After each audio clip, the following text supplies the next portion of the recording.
የአማራ ህዝብ ጣፈንታ ከዚህ በኋላ በሌሎች ስሮታ የሚረጋገጥ ሳይሆን በራሱ በአማራ ህዝብ ተጋድሎ በአማራ ህዝብ ትግል የሚቃና ነው። ኢትዮጵያ ውስጥ በበጎ ፍቃድ በመተዛዘን የሚመጣ እኩልነት አይኖርም። አብሮነት ኢትዮጵያ ውስጥ አብሮ ለመኖር ዋስትና አልሆነም። መዋለድ ኢትዮጵያ ውስጥ አብሮ ለመኖር ዋስትና አልሆነም። ዝምድና አብሮ ለመኖር ዋስትና አልሆነም። ማህበራዊ ትስስር፣ በታሪክ መተሳሰር፣ የጋራ ያሳለፍናቸው የትናንት ትዝታዎቻችን፣ የጋራ ኮሌክቲቭ ሜሞሪዎቻችን እንደ ኢትዮጵያ ዲፋይን ያደረጉን እሴቶቻችን እኛን ከጥፋት ህዝባችንን ከጥፋት ሊታደጉት አልቻሉም። ሌሎች አዝነውና ራርተው ወይንም ደግሞ ፍትህና ርትህ አሸንፏቸው their concept of justice ለፍትህ ያላቸው ዕውቀት ለርትህ ያላቸው ዕውቀት አሸንፏቸው ለአማራዎች ራርተው በኢትዮጵያ ውስጥ አማራነት ልክ እንደሌላው እኩልነት የሚገባው ማንነት ሆኖ በህግ ጥበቃ እንዲያገኝ የሚያደርጉ ኃይሎች አልነበሩም። በጥቃት ውስጥ ሆኖ አማራው ላይ ይዛትበት ነበር። ለዚህ ነው የፕሪቶሪያ ጉባኤ ላይ አማራዎች ቪክቲሞች ናቸው፣ ተጋላጭ ነው ህዝቡ፣ ጦርነት ሰለባ ነው። ግን ለአማራ ፍትህ በዛ መድረክ ላይ ይሄ ህዝብ ጉዳት አስተናግዷል። ጦርነት በራሱ የሚያመጣው የሰው እልቂት አለ፣ ፍጅት አለ፣ ትራውማው አለ፣ ማህበራዊ ቀውስ አለ፣ ስነ ልቦናዊ ቀውስ አለ። ከዛ ውጪ የደረሰው ማቴሪያል ውድመት ቀላል አይደለም። ይሄ ህዝብም ፍትህ ይገባዋል። ዘላቂ ሰላም ኮምፕሬሄንሲቭ ነው፣ ሆሊስቲክ ነው። ለአማራው ሰላም ሳናመጣ፣ ለአፋሩ ሰላም ሳናመጣ፣ ለትግራዩ ሰላም ሳናመጣ የተሟላ ኢትዮጵያዊ ሰላም ልናረጋግጥ አንችልም የሚል መንግስት አልነበረም። ያንን ጦርነት ለሌላ የፖለቲካ ቁማር ጋምብሊንግ መጠቀም የፈለገ የሆዴድ ስብስብ ነበር የነበረው። ስለዚህ በአማራውና በትግራይ ህዝብ መካከል የነበረውን ቢያንስ በትርክት ደረጃ ይነዛ የነበረውን መርዝ ለማረቅ የሚያስችለውን እድል ኦህዴድ ለራሱ የፖለቲካዊ ቁማር መጠቀም ያደረገው እዛ ላይ ሆኖ ቀጣይ የሚወጋውን አማራን ያስብ ነበር። ለአማራ ፍትህ ይገባዋል፣ የወደሙ ተቋማቶቹ ይጠገኑለት፣ ትምህርት ቤቶች ወድመዋል፣ ጤና ተቋማት ወድመዋል፣ ልጆቹን ጥሎ እሸቴ ሞገስ ሀገርን አደራ ብለው ነው የተሰዉት ያለፉት። ይታገሱን ጥዬ ሲል ታስታውሳላችሁ። የሸቴ ሞገስ የቀሩ ቤተሰቦቹ ላይ መከላከያ የሚባለው ነው ጦርነት ሊያውጅ የገባው በኋላ ላይ ሳላይሽ ነው አይደል? ሳላይሽ በኋላ ላይ የቀሩ የሸቴ ሞገስ ዘመዶች ላይ ጥቃት ሊሰነዝር ገባ መከላከያው። ከዛ ጥቃት ሳያገግም ማህበረሰባችን አማራው ከባድ ውሳኔ መወሰን ነበረበት። ባልተዘጋጀበት ጦርነት ድጋሚ የሌላ ጦርነት ሰለባ መሆን ነበረበት። የጦርነቱ ባለቤት የቅዱ ባለቤት አቅሙ አለን የሚሉ ኃይሎች ያላገገመን ማህበረሰብ ከአንድ ጦርነት ወጥቶ ፎይታና ሕክምና የሚገባው ማህበራዊ ፍትህ የሚገባው ማህበረሰብ ስነ ልቦናዊ ሕክምና የሚገባው ማህበረሰብ የወደመበትን እንዲጠግን ፎይታ ሊሰጠው የሚገባው የነበረ ማህበረሰብ እጅግ አውዳሚ የሆነ ሌላ ጦርነት ታዘዘበት፣ ታወጀበት፣ ተፈጸመ፣ ተግባራዊ ተደረገበት በሁሉም አቅጣጫ በሁሉም አካባቢ። በዚህ ሂደት ውስጥ አማራው መምረጥ ነበረበት። ከብልጽግና ጋር ራሳችንን አዛምደን አላይን አድርገን እንቀጥላለን ያሉ አሉ። የኛ ጥያቄ ተናጥላዊ ነው። የኛ ጥያቄ መላ አማራ በኢትዮጵያ ውስጥ የሚያጋጥመው አደጋ መከራፈት በደል አይደለም። እኛ የራሳችን ልዩ ጥያቄዎች ነው ያሉት። ስለዚህ በልዩነት ከብልጽግና ጋር ሆነን ህገ መንግስቱን ተጠቅመን ጥያቄዎቻችንን አድሬስ እናደርጋለን ያለ ኃይል አለ። ዛሬም ድረስ አለ እሱ ኃይል። አንድም ቀን በአደባባይ ይህንን ኃይል ለማነወር ሞክሬ አላውቅም። መብቱ ነው። አማራ በጣም ትልቅ ህዝብ ነው። ብንችልና ቢሆንልን ቢሳካልን ኖሮ እንደ አማራ ቆመን ዕጣ ፈንታችንን በጋራ ብናጸና በጋራ በኢትዮጵያ ፖለቲካ አውድ ውስጥ እንደ አማራ ጣፈንታችንን በጋራ በራሳችን ፍቃድ ከሌሎች ኢትዮጵያውያን ጋር ሆነን የምንወስንበት እድል ቢኖር የጋራ አማራዊ አንድነታችን ቢሰራ ቤታችን ቢጸና መልካም ነበር። አይ እኛ በተናጠል ይህንን ልናሳካ የምንችልባቸው የራሳችን ፖለቲካ ያካሄዳለን የሚለው ልሂቅ በዛ መንገድ ሄዳለሁ አለ። መብቱ ነው፣ መንገዱን ጨርቅ ያርግለት። ግን እልቂቱ ለአማራ አልቆመም። ወልቃይት ላይ ተኩስ የለም ማለት አማራ ወለጋ ላይ እየታረደ አይደለም ማለት አይደለም። አማራ ሩሲ ላይ አይታደንም ማለት አይደለም። አማራ ሐረርጌ ላይ አይዛትበትም ማለት አይደለም። አማራ አዲስ አበባ ላይ ቤቱ አይፈርስበትም ማለት አይደለም። በየአካባቢው ተጋላጭነቱ ዛሬም ህጋዊ ዋስትና አላገኘም። ዛሬም ያኮረፉ የአካባቢ የቀበሌ የመንደር አለቃዎች ሁሉ በተነሱ ቁጥር ቀድመው የሚያፈናቅሉት በቀላሉ ምንም ዋጋ የማያስከፍል ተጠያቂነት የማያስከትለው አማራ ነው ያፈናቅል። ይሄ ህዝብም ወገን አለው። እኛ ግድ ይለናል የዚህ አማራም ጉዳይ። አማራ በአካባቢ የሚወሰን በመንደር የሚታጠር ህዝብ አይደለም። ትልቅ ሐሳብ፣ ትልቅ ታሪክ፣ ሰፊ ምድር እና በመላ ኢትዮጵያ የሚኖር ትልቅ ህዝብ ነው። የሱ ጣፈንታ ነው በዚህ ትግል ውስጥ እንድንጸና የሚያደርግ የእያንዳንዱ ህዝባችን ጉዳይ ማለት ነው። ስለዚህ የስ በሌላ አማራጭ እነዚህ ፖለቲካዊ ጥያቄዎች አድሬስ የሚደረጉበትን መንገድ እኛ ቀይሰናል ከተባለ ጥሩ ነው። ግን ሌላውንና የሌላውን የአማራ ትግልም ሪኮግናይዝ ማድረግ ተጋድሎውን ምቆና መስጠት በጣም ተገቢ ነው እሱ። ስለዚህ ኮምፕሌክስ ቢሆንም የአማራ ትግል ባለፉት 3 ዓመታት ያየነው ደግሞ ጠንካራው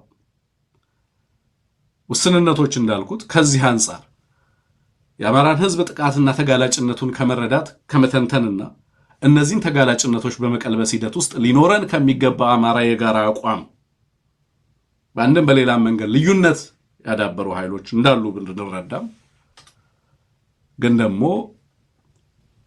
በተለየ መንገድ ያለፉት 3 ዓመታት አማራው ከየትኛውም ዘመን በተለየ መልኩ በጋራ ስለ አማራ ዋጋ የከፈለበት ዘመን ነው። ከጫፍ እስከ ጫፍ ከሰሜን ተራሮች እስከ ምዕራብ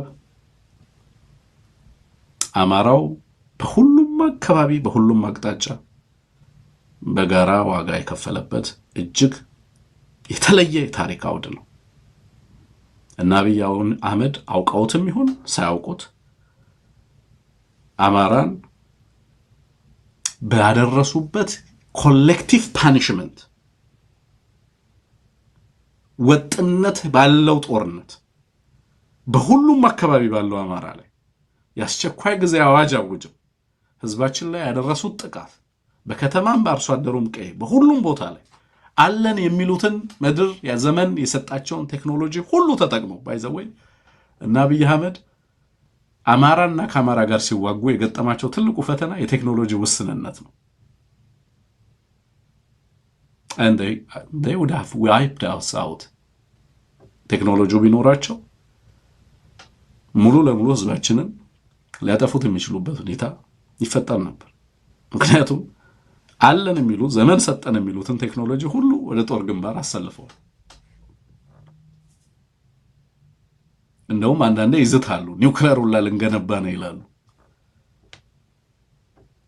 እናውቀዋለን ያው አቅሙን ኒውክሌርን እናውቀዋለን ማለት ነው። ለምን እንደሚገነባም እናውቃለን። ግን ሌሎች በሚገነቡላቸው እና ከሌሎች በሚዋሳቸው ቴክኖሎጂዎች ጎረቤቶቻቸውና ማህበረሰባቸው ላይ የራሳቸው ኢትዮጵያ ወገናቸው ላይ ይዝታሉ። ለማንኛውም